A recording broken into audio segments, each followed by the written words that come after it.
over $2 million. The words hung in the air as I stared at the figure on the SEC Whistleblower Award document.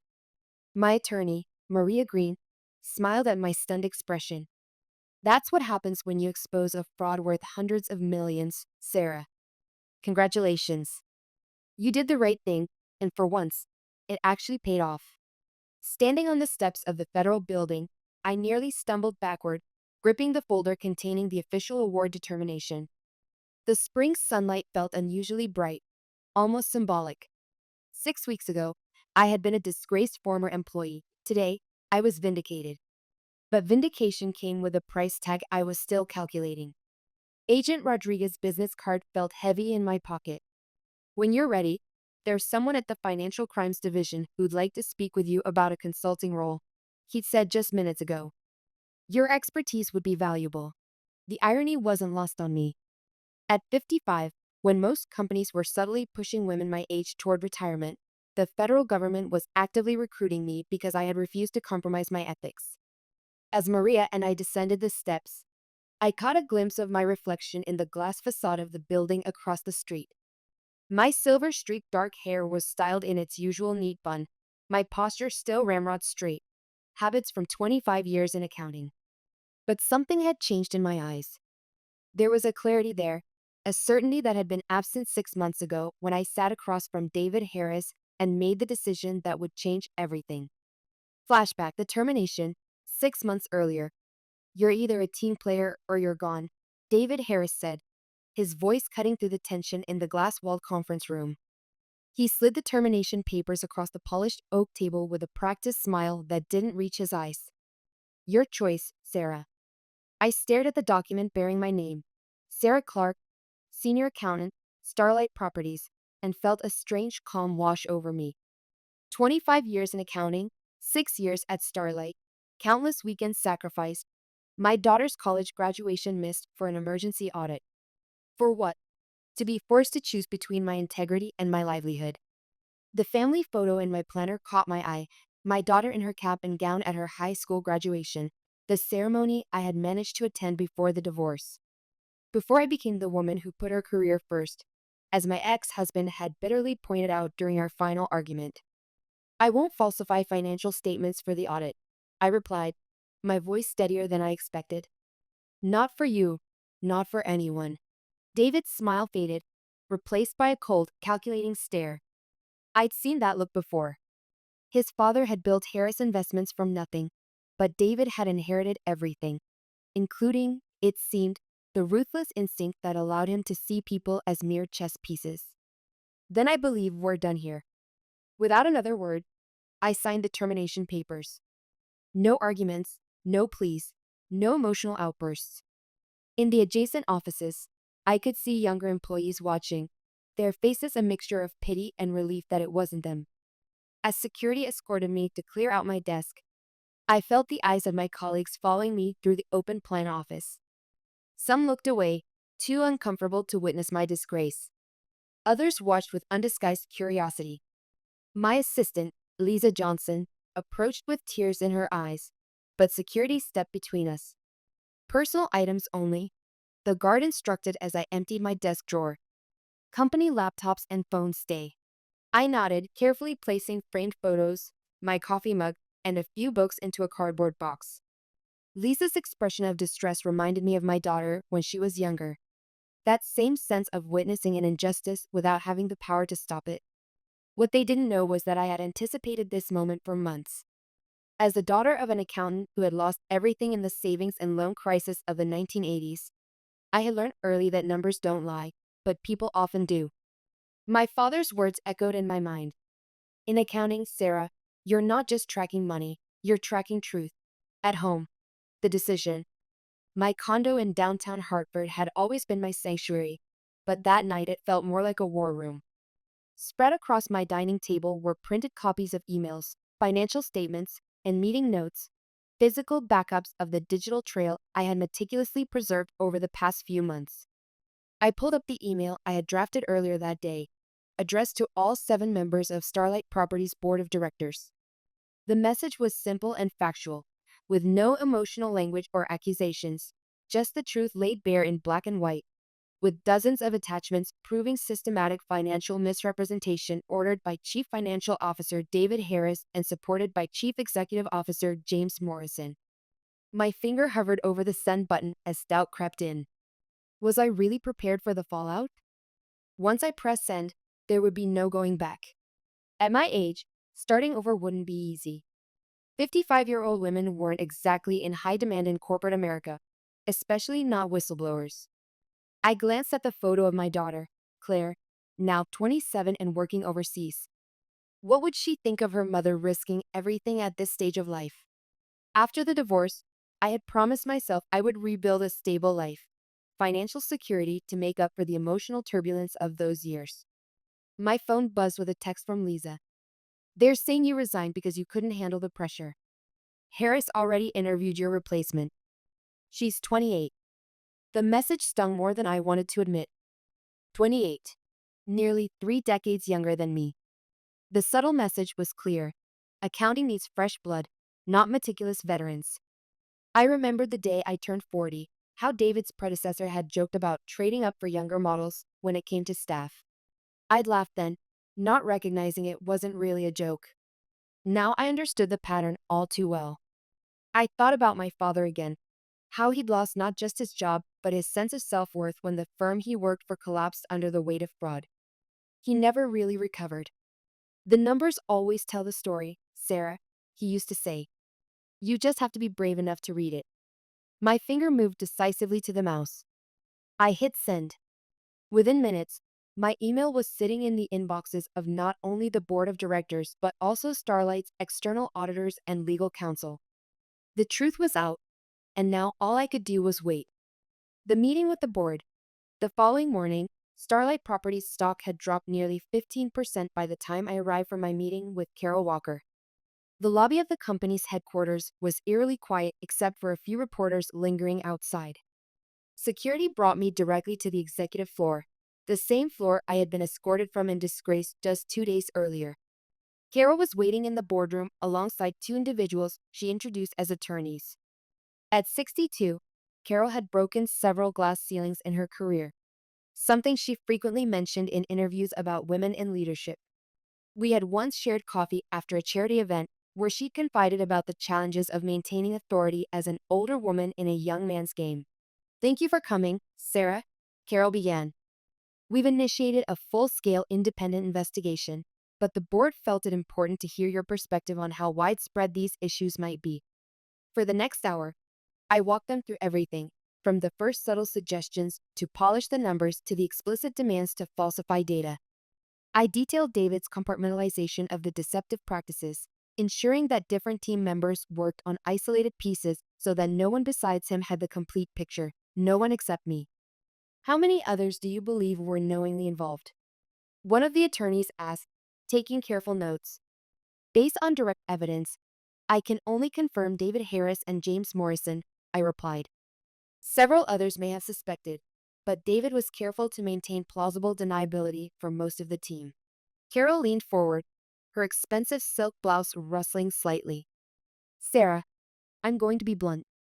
The board is prepared to offer you reinstatement with a substantial promotion and compensation increase. We need someone with your ethical standards and institutional knowledge to help us correct course. The offer caught me off guard.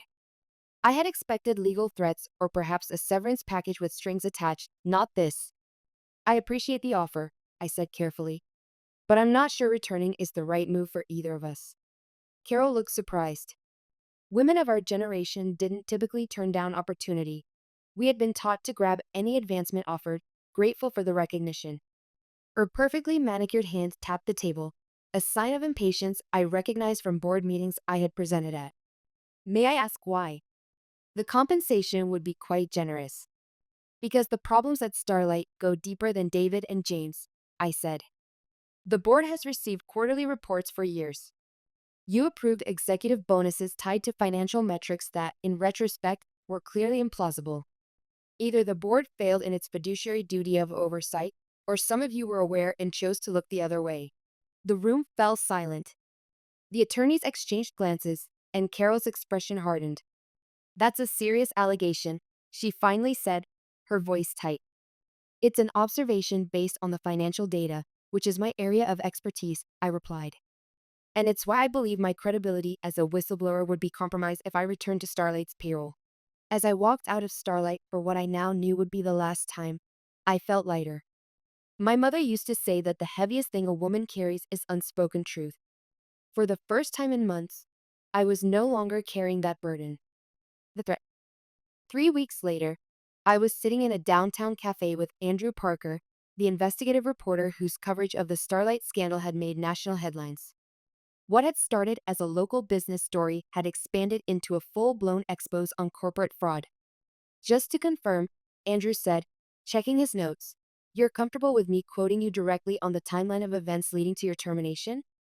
I nodded, scanning the latest draft of his article on his tablet. Our conversation was interrupted by an incoming call from a number I didn't recognize. Normally, I would have let it go to voicemail, but something told me to answer. "Sarah Clark speaking," I said, excusing myself from the table. "Miss Clark, this is Joseph Smith, Chief Compliance Officer at Burnside Consulting," the voice on the other end said. The name of one of Starlight's largest competitors immediately caught my attention. I was hoping we might meet to discuss an opportunity. I scheduled a meeting for the following day and returned to Andrew, who was watching me with undisguised curiosity. "Another job offer?" he asked. "That's the third one I've seen you take since we sat down." It was true. In the weeks since the scandal broke, I had received inquiries from multiple companies seeking financial compliance leadership. My reputation as the whistleblower who took down Starlight's executive team had made me simultaneously radioactive and highly desirable, depending on a company's priorities. Would you believe me if I said it was a cold call about my car's extended warranty? I joked. Andrew laughed, but his expression quickly turned serious. "Sarah, there's something you should know before this article goes to print. I've uncovered evidence suggesting that Starlight's fraudulent practices may have direct connections to Frontier Investment." I felt my blood run cold. Frontier was one of the largest private equity firms in the Northeast, with connections reaching into dozens of companies across multiple industries. If Andrew was right, my actions had potentially uncovered something much bigger than one company's financial misdeeds. As we parted ways outside the cafe, my phone buzzed with a text message from an unknown number. "You've made your point. Walk away now if you know what's good for you." I stared at the screen, suddenly very aware of being alone on the street. At 55, I had thought my days of feeling physically threatened were behind me. I had faced workplace discrimination, age bias, and the emotional violence of a failed marriage, but this was different. This was explicit. That night in my condo, I double-checked all the locks and closed all the blinds.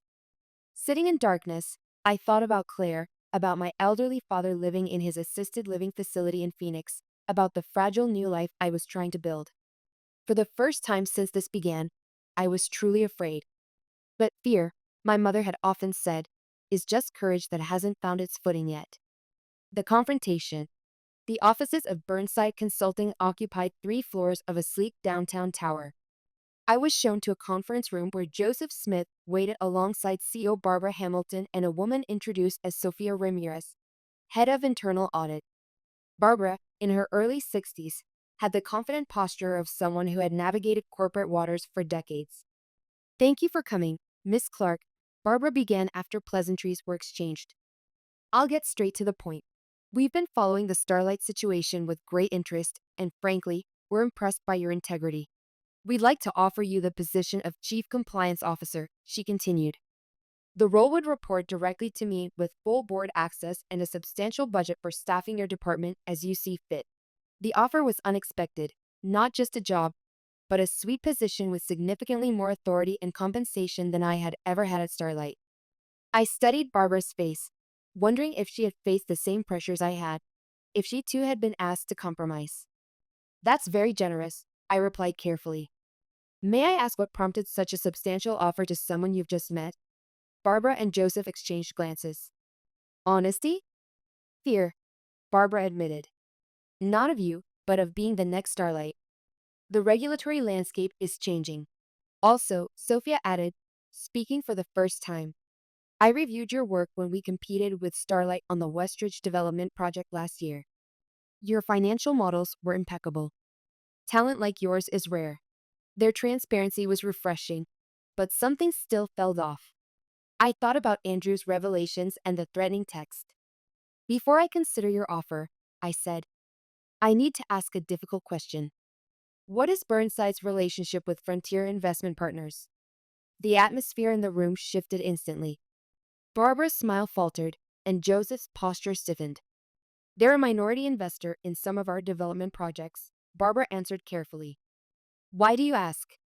Because I've received information suggesting Frontier may be linked to the same financial irregularities I uncovered at Starlight, I replied, watching their reactions closely.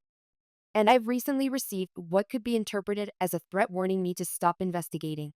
Sophia leaned forward, her expression grave. What kind of threat? I showed them the anonymous text message. This is concerning, Joseph said after a moment, but I'm not sure what it has to do with our job offer. Everything, I counted. If I were to accept this position, I would need complete independence to investigate any potential issues, regardless of who they involve, including major investors. Barbara was quiet for a long moment before responding. Sarah, let me be candid. We're offering you this position because we want to ensure Burnside doesn't become the next financial scandal headline. If you have concerns about Frontier, that's something we should know about. Or, I suggested, you already know about Frontier's practices, and you're offering me this position to keep me close and controlled. The silence that followed was telling. I think we're done here, I said, gathering my belongings. Thank you for your time. As I walked toward the elevator, Joseph caught up to me. You're making a mistake, he said quietly. We genuinely need someone like you. Then prove it, I replied. Start by ordering a full internal audit of any projects involving Frontier, conducted by an independent firm with no ties to either company. When that's complete, we can talk again. I stepped into the elevator, leaving Joseph looking thoughtful in the hallway. As the doors closed, I couldn't help but wonder, was I turning down a legitimate opportunity, or had I just narrowly avoided walking into a trap set by the very people I was now investigating? Either way, at 55, I was finally learning a lesson it had taken me decades to grasp. The highest paying job offers can sometimes carry the steepest hidden costs. Epilogue. 1 year later, the pressure to compromise doesn't arrive all at once. I told the audience from the podium of the corporate ethics conference. It begins with small requests, rationalizations, and a culture that prioritizes results over methods. By the time someone asks you to commit outright fraud, you've often already been conditioned to say yes. In the front row sat my team from Integrity Financial Advisory, the consulting firm I had founded 6 months earlier using my whistleblower award as seed capital. There was Lisa, my former assistant from Starlight, now my operations director. Beside her was my daughter Claire, who had moved back from overseas to join the firm as our communications specialist. Real integrity isn't just saying no to fraud, I continued. It's creating systems where ethical behavior is rewarded and transparency is the default, not the exception. After the speech, as I mingled with attendees, my phone alerted me to a news headline. Former Starlight CFO sentenced to 8 years for securities fraud. I felt no joy at David's downfall, only a quiet confirmation that the system sometimes worked as it should. Justice, like proper accounting, had finally balanced its books. Later that evening, I sat with Claire on the balcony of my new condo, watching the sunset over Hartford. The past year had transformed not just my career, but my relationship with my daughter. Dad called, Claire said, sipping her wine. He saw your speech online. Said he was proud of you. I smiled, surprised by the comment from my ex-husband. That's unexpected. Not really, Claire replied. He always said you were the most principled person he knew. That's why the divorce was so hard on him. He could never live up to your standards. I had never thought of it that way. In my mind, our marriage had failed because of his complaints about my rigidity, my focus on career. Speaking of unexpected, Claire continued. Grandpa wants to move here from Phoenix. Said he wants to be closer to his daughter, the CEO, and his granddaughter, the communications whiz. At 82? That's a big move, I said, surprised and touched. He said something about coming full circle. That's seeing you vindicated after what happened to him. It gave him closure. I nodded, understanding completely. My father's career had ended in shame when his company collapsed in scandal. Mine had transformed into something more meaningful because I had refused to let the same happen to me. As twilight settled over the city, I thought about the strange journey of the past year. I had lost a job but found a mission. I had faced threats but discovered courage. I had been cast out but created a community of like-minded professionals committed to ethical practice. At 56, an age when many women begin to feel invisible in professional settings, I had never been more visible, more influential. The irony wasn't lost on me. It had taken nearly losing everything to finally gain the thing I had always sought: the power to practice my profession according to my principles. Sometimes the best revenge isn't destroying your enemies, but building something better from the ashes of what they took from you. And sometimes the most important accounting isn't done on balance sheets, but in the quiet reckonings of a life lived with integrity.